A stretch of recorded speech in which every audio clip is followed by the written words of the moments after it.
Olá! Hoje a gente vai mergulhar nas ideias de um livro transformador, Mind Shift, da Barbara Oakley. A obra basicamente explora como qualquer pessoa, em qualquer fase da vida, pode fazer mudanças gigantescas, tanto na vida pessoal quanto na profissional. Então, vamos lá! Sabe aquela sensação de que já passou da hora de mudar de carreira? Ou aquela vozinha que diz que a gente simplesmente não leva jeito para matemática, para ciências, para alguma área específica? Pois é, essas são barreiras super comuns, e o livro começa quebrando isso com algumas histórias bem reais. Vamos conhecer o Graham Kerr. A vida dele era música, músico profissional, sabe?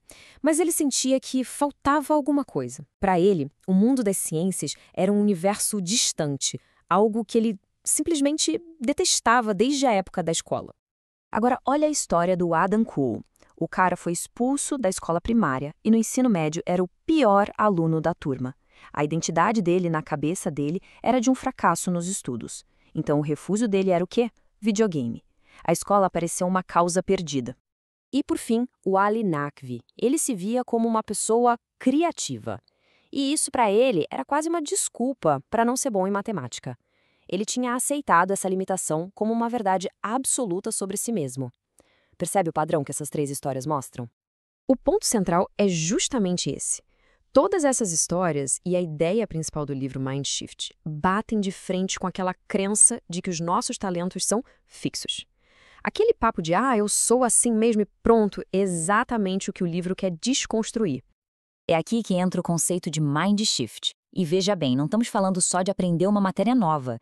A autora define o Mind Shift como uma mudança de vida, uma transformação profunda, que só acontece quando a gente começa a usar o aprendizado como uma ferramenta para isso.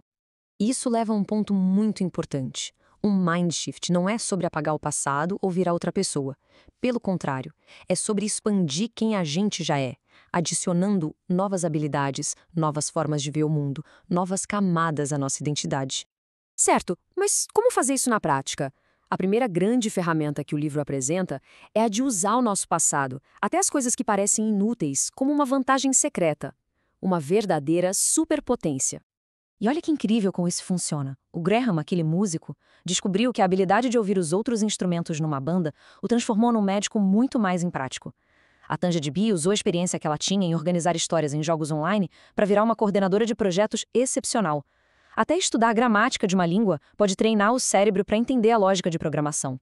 Ou seja, o passado nunca é desperdiçado. Essa frase resume a ideia perfeitamente, né? As pessoas que mudam de carreira, que buscam uma segunda chance, não estão começando do zero. Na verdade, elas são inovadoras, porque conectam mundos diferentes de um jeito que ninguém mais conseguiria. Agora, vamos para a segunda ferramenta. Essa aqui é mais interna, uma técnica mental mesmo. Aprender a mudar a nossa perspectiva sobre os desafios, ou seja, reformular a nossa própria realidade. A base de tudo isso é a nossa narrativa interna. Um evento por si só não é bom nem ruim. É a história que a gente conta para si mesmo sobre aquele evento, que o transforma num beco sem saída ou numa rampa de lançamento. Lembra do Adam Cole, o aluno que reprovava? Ele desenvolveu uma filosofia para criar a própria sorte. Primeiro, enxergar todo o problema como uma oportunidade escondida.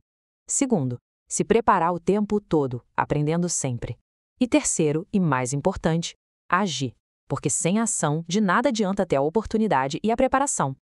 Mas essa reformulação não é só um conceito abstrato, não. A Claudia Meadows, por exemplo, depois de passar por um acidente horrível e uma depressão profunda, usou pequenas ações para mudar a realidade dela. Coisas simples, como arrumar a mochila da academia na noite anterior, fazer listas ou até parar de ver notícias ruins.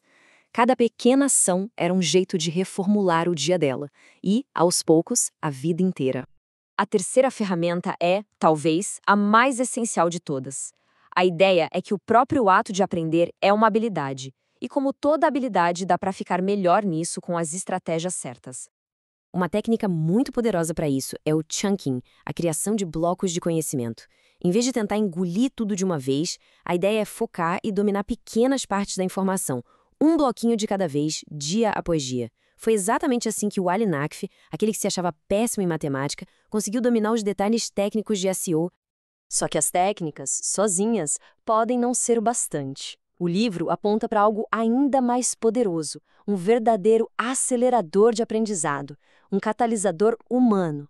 Uma boa mentoria é específica, é mão na massa. Não é só que é alguém para dar um tapinha nas costas. Olha o caso do Zé Cáceres. Ele foi atrás de mentores que davam tarefas. Lição de casa mesmo.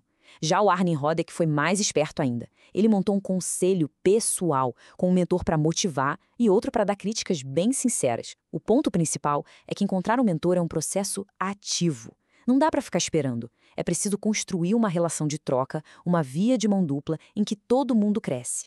Para a gente fechar, vamos amarrar todos esses conceitos com uma metáfora histórica que o livro traz e que é simplesmente fantástica. Imagina só, por mais de 50 mil anos, um dos maiores recursos da humanidade estava bem ali, na nossa frente, mas ninguém via. A autora nos lembra que, por milênios, os seres humanos olhavam para os cavalos e viam comida. O potencial incrível deles para transporte, agricultura, para mudar a sociedade, estava escondido bem debaixo do nariz de todo mundo. Foi preciso um mind shift, uma mudança de mentalidade, para que esse potencial fosse finalmente descoberto. E isso nos leva à pergunta final, uma reflexão para cada um. Olhando para a própria vida, para as nossas habilidades e paixões, qual é o nosso cavalo? Que potencial incrível está aí, bem na nossa frente, talvez disfarçado de hobby, de uma fraqueza ou de algo que a gente acha que não é para a gente. Encontrar essa resposta, isso sim pode transformar tudo.